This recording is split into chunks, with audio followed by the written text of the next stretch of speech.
देखिए, अभी कुछ ही दिन पहले हमारे भारत सरकार के गृह मंत्री अमित शाह द्वारा 3 जो कानून है देश के उसमें बदलाव किए गए हैं। बहुत ही इस पे चर्चा हो रही है। जैसा कि बता दें कि हम 10 न्यूज़ के द्वारा आज एक कार्यक्रम का यहाँ आयोजन किया गया था, सच्ची बात के तहत राष्ट्रीय चिंतना। उसमें आज इन तीनों बिलों पर चर्चा हुई है। हमारे साथ यहाँ बुद्धिजीवी लोग मौजूद हैं, उनसे बातचीत करेंगे। इस समय हमारे साथ जो शख्सियत मौजूद है वो है BS रावत, जो एडवोकेट हैं और साथ में वो प्रोफेसर भी हैं। सर, 10 न्यूज़ में सबसे पहले आपका बहुत-बहुत स्वागत है। क्या कहना चाहेंगे जो 3 बिलों का प्रस्ताव है? सर्वप्रथम तो मैं ये 10 न्यूज़ का आभार व्यक्त करता हूँ और विशेषकर माली जी का भी कि उन्होंने इस चैनल के माध्यम से मेरी आवाज़ को जन जन तक पहुँचाने का जो मुझे मौका दिया है।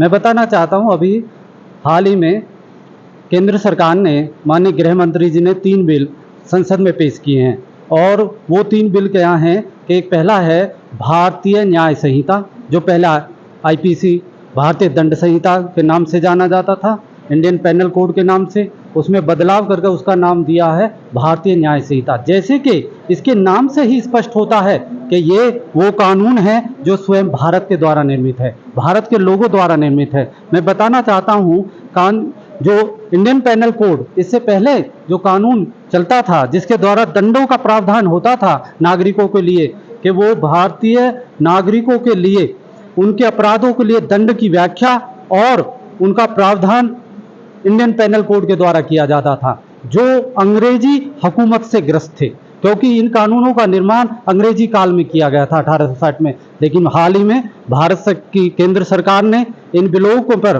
पुनर्विचार किया है, इनमें अमेंडमेंट किया है और एक भारतीय नई संहिता बिल लाकर जो ऐतिहासिक कार्य किया है, हम उसका हार्दिक अभिनंदन और स्वागत करते हैं। इन प्रोग्रामों के माध्यम से जो राष्ट्रीय चिंतना संगठन है, ये वो संगठन है जो केंद्र सरकार की नीतियों को जन जन तक पहुंचाने का कार्य कर रहा है। उन लोगों को बताने के लिए ये प्रतिबद्ध है जो अंतिम पंक्ति में लोग बैठे हुए हैं, जो भारत सरकार की नीतियों से परिचित नहीं है, उन नीतियों तक पहुंचाने का ये संगठन कार्य कर रहा है और समसामयिक जो अपने ज्वलंत विषय हैं उन पर कार्य कर रहा है और सरकार का ध्यान उन पर आकर्षित कर रहा है। मैं बताना चाहता हूं, केंद्र सरकार के अमित शाह जी के लिए समर्पित कर रहा हूं कुछ लाइनें।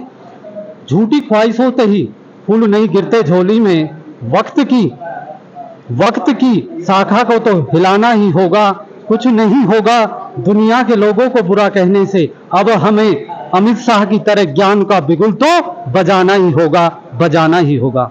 धन्यवाद। तो देखिए, अभी हमारे साथ यहाँ बातचीत करने के लिए थे प्रोफेसर BS रावत वकील साहब जी, जिन्होंने जो बिल पास हुए हैं उनको पूर्णतः समर्थन दिया। मैं मेघा राजपूत, आप देख रहे थे 10 न्यूज़।